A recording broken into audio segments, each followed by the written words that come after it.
শিল্পকলা একাডেমি আমাকে এই সম্মান তথা ভালোবাসা প্রদর্শন করার জন্য তাদেরকে আমি ধন্যবাদ জানাচ্ছি। সংস্কৃতি মন্ত্রণালয়কেও ধন্যবাদ জানাচ্ছি।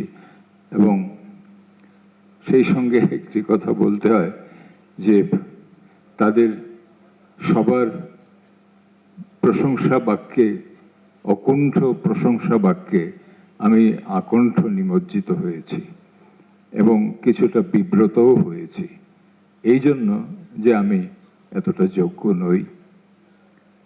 এখন এই প্রসঙ্গে আমার হঠাৎ করে মনে পড়ল একজন ব্রিটিশ লেখক, তার কথা।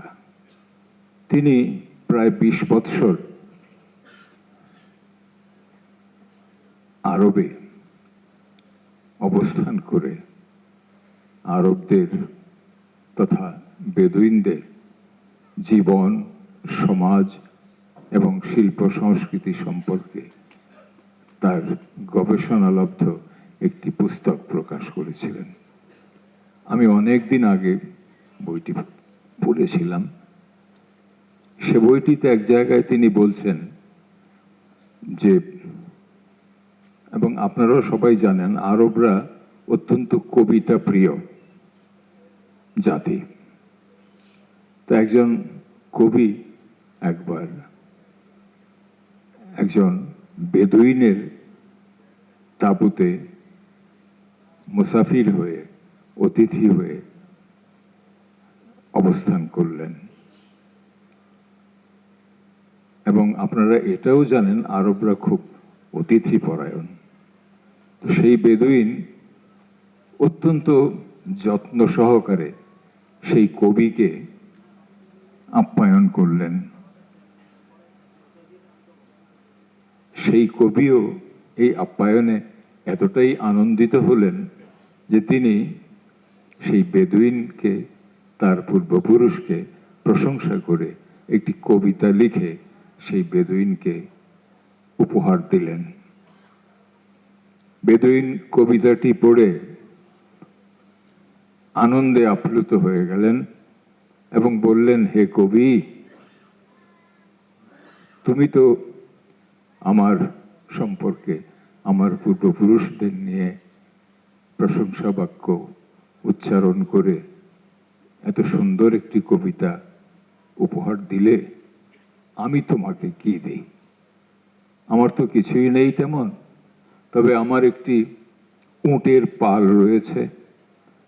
সেই উটের পালটি আমি তোমাকে দিয়ে দিলাম, তুমি দয়া করে এটি গ্রহণ করে আমাকে কৃতার্থ করো। এখন এই কথাগুলো বলার কারণ হচ্ছে যে আমার প্রতি আপনারা যে প্রশংসা বাক্য উচ্চারণ করলেন, এখন আমি তার প্রতিদান কি দেই? আমার তো দেওয়ার তেমন কিছু। সত্যি কথাই বলেছেন।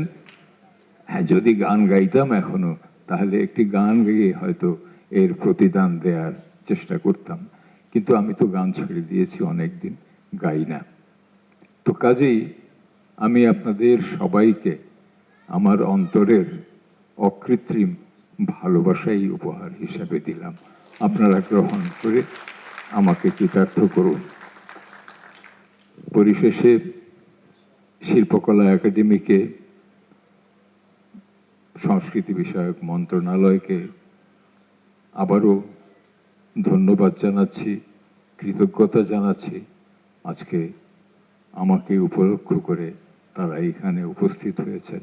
আপনারা যারা মঞ্চে আমাকে ভালোবাসা জানাতে উপস্থিত হয়েছেন, তাদের সবার কাছে আমি কৃতজ্ঞ। আপনারা ভালো থাকুন। এবং সর্বশেষে আরেকটি কথা বলতে বড় ইচ্ছা হচ্ছে। এখন তো বয়স হয়েছে, অকপটে কিছু সত্যি কথা বলে ফেলি। চলুন আমরা সবাই দেশটাকে ভালোবাসি। আমরা সবাই ভালোবাসি, আরো বেশি ভালোবাসি। একটু চিন্তা ভাবনা করি দেশটাকে নিয়ে।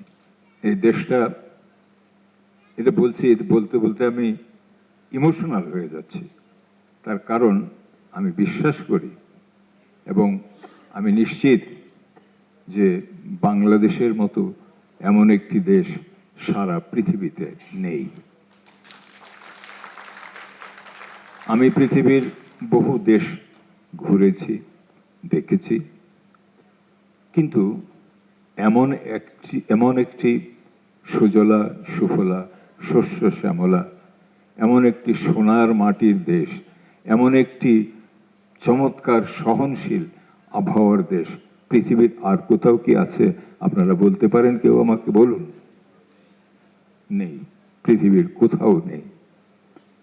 তা আমাদের কিসের অভাব? একটা জিনিসের অভাব আছে। আমরা মানুষগুলো যারা এই দেশে বসবাস করি, এই দেশে জন্ম নিয়ে ধন্য হয়েছি, তারা দেশটার কথা কি খুব চিন্তা করি? আমরা চিন্তা করার সময় এসেছে। এই দেশকে আমরা আমাদের ভারে যেন আর ভারাক্রান্ত না করি, এটা আমাদের অবশ্যই করতে হবে।